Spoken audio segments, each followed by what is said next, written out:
Welcome to C-Suite Blueprint Radio, conversations with communications strategy consultant and author Ed Barks and his guests. C-Suite Blueprint Radio serves as a practical resource for senior communications and government relations executives who counsel their C-suite leaders. Our goal? To help you achieve your business and public policy goals. Now, here's your host, Ed Barks.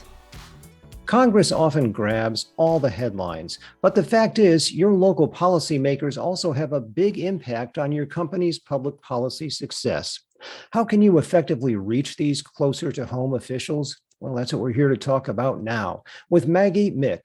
Maggie is Chief Advancement Officer for the Council of State Governments, where she leads strategies to grow resources and partnerships to support the Council's programs and services.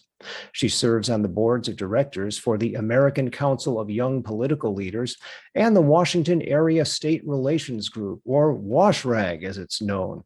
In fact, she is WASHRAG's 2022 president.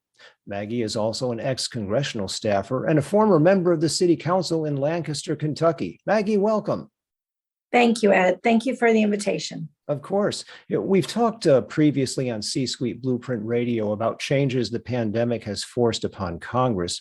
And listeners will find a link in the show notes to that program featuring Tommy Goodwin. And the fact, though, is local and state governments have been affected too. Now, Maggie, you surveyed some of your members on how their communication with constituents has changed. What did you find? Yes, well, thank you. And after hearing from you and your interest in learning more about WASHRAG and its membership, which is state government relations professionals, but then also the membership of the Council of State Governments, which is all three branches of state government, so legislators, judicial members, and executive branch officials. You know, your questions on accessibility during the pandemic really prompted a thought on, for both audiences, how has it impacted them? And so based on our conversation and your questions, I took the opportunity to reach out to a select cadre or cohort at CSG, the 20 under 40 Leadership Award recipients. This was an award launched in 2020 that brings attention to emerging leaders who are doing great things in a bipartisan way in the states. And with two classes now under our belt, I thought we would put forward kind of just a questionnaire to them to help inform this conversation. I also asked some of the members of WASHRAG, those multi-state lobbyists, those that interface with state officials on a day-to-day basis, their reflections on how the pandemic has changed accessibility, communications, et cetera. And what I found from the public sector side was so interesting. Our state officials, especially those that would be 40 and under, were already very comfortable with technology. We're very communicative with their constituencies, stakeholders, advocates through social media, e-newsletters. But what they found was that using their role as a state lawmaker, which is primarily charged with legislating, they had to take their role and turn it into a platform for sharing information and doing it in real time to reach people and provide them with the resources they needed, whether it was health information, unemployment information, all of the services that state government provides that were so necessary to people at the beginning of the pandemic and through today. They had to use their platform, their voice, and their ability to reach those in their communities through new ways of communicating. And what types of new tools have they found? I mean, have they had to go to things like, for instance, text messages or different digital media channels or even an old-fashioned newsletter? So everything has turned to virtual. A number of states are meeting virtually. They're conducting hearings virtually. A handful of states are still voting virtually. Washington State just sine died last night. The majority of their time was spent online with limited numbers of members actually on the floor, either testifying on their bills or doing the business. So there are a lot of states that are still doing the business of government online. But throughout the course of this past 2 years, and by the way, CSG closed its office 2 years today, and we still are in remote work status. Our state officials are conducting everything online. They're conducting town halls, their policy roundtables. They are uploading testimony and committee meetings to their YouTube channels, which I thought was definitely an evolution during the pandemic. They are using their voice again to share real-time information in real time online. So where you would see, when I was growing up in Topeka, Kansas, a newsletter come out once a month, or even just at the beginning and end of session on what took place in the legislature during the general sessions, they are reporting on Facebook Live what is occurring not only in their chamber, but what is occurring in their community, and pushing out information so that you can combat misinformation, you can share resources as variants occur or spikes occur, what can be helpful to their constituents. So everything has migrated to virtual interface. And what do you I think think this that was the means? most surprising. What do you think this means for the long haul? I mean, are we going to go back to a time where everybody's going to say, okay, we're in person, we're doing meetings in person now, and we're going to go back to the old style, 2019 and previous? Is it going to be totally new, or will there be some blend of remote and in-person access for the public? I think that what the state officials shared with me is that they see virtual staying forever, because it has increased accessibility, the number of people who are testifying on bills from various groups and stakeholder communities. I think I saw in Washington State, they saw the number of folks testifying increased by 3 times due to the virtual nature in 2020, and they're already tracking to be beyond that in 2021.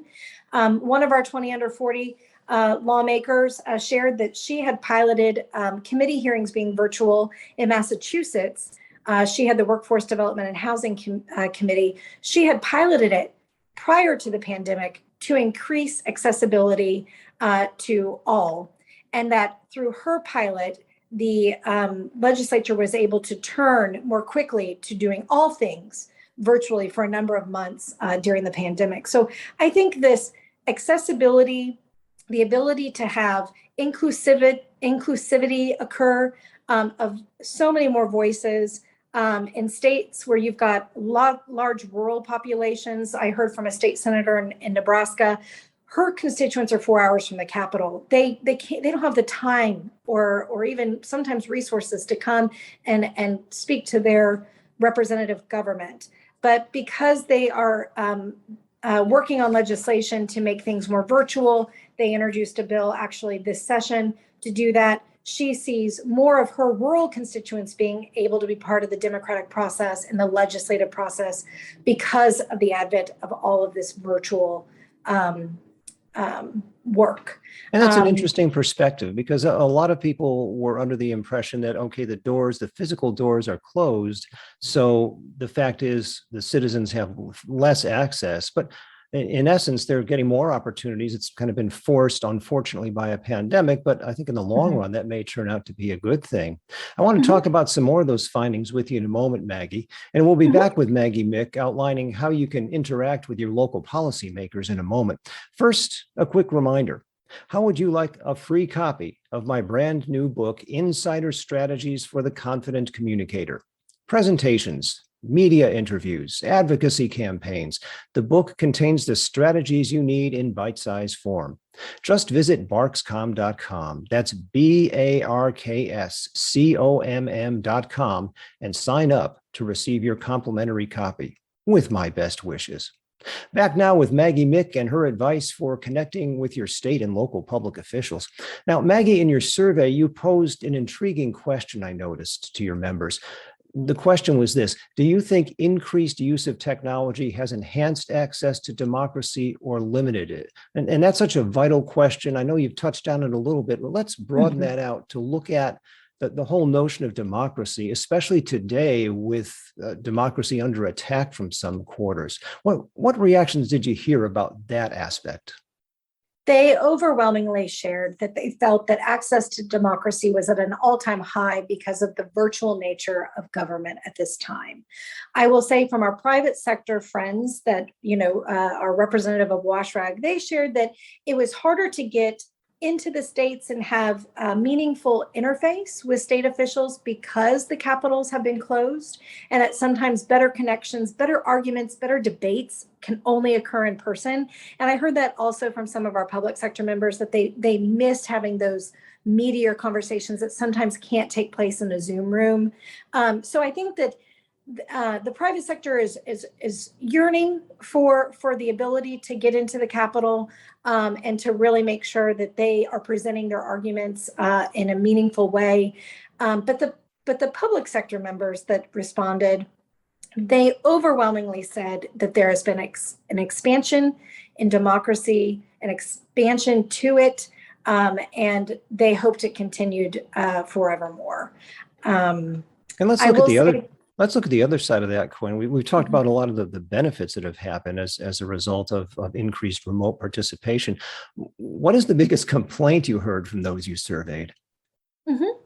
I would say that just being in Columbus, Ohio last week, lawmakers are social creatures for the most part by nature, and they absolutely missed the vibrancy that having people walk the hallways brings to their work. They felt like, again, sometimes the debate would be cut short or wouldn't have been an exhaustive discussion because it was done virtually. Sometimes that can only occur when you're walking the halls. Having school children and other constituents visit the Capitol breathes life into them.